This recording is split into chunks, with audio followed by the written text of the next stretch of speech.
Welcome to the Salmon Runs YouTube. Enjoy the video. In this video, I will explain how to play Clash Royale on TikTok Live. You need to prepare your streaming environment by first ensuring a very stable internet connection, crucial for uninterrupted gameplay. This process ensures your mobile gameplay is perfectly mirrored onto your streaming platform. You can then interact with your audience, showcasing your strategic moves and epic wins. Achieving smooth, lag-free gameplay requires adequate upload and download speeds, typically at least 10 megabits per second. Many viewers truly enjoy watching live strategy games, so your technical setup needs to be highly reliable and consistent for a great experience. For a successful Clash Royale stream, your primary tools include a robust smartphone or tablet capable of smooth gameplay.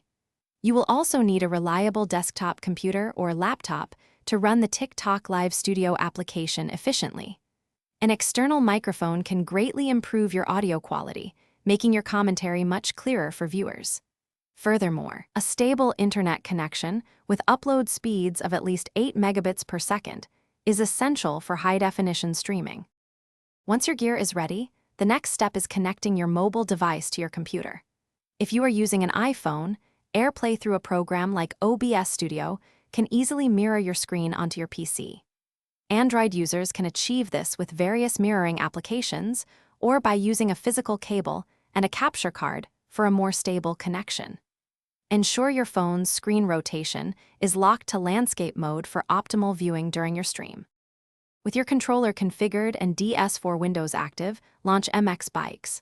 Once in the game, open the main menu and go to the Options section, then select Controls.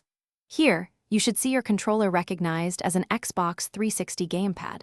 Assign the in-game actions like throttle, brake, and steering to your controller's buttons and axes.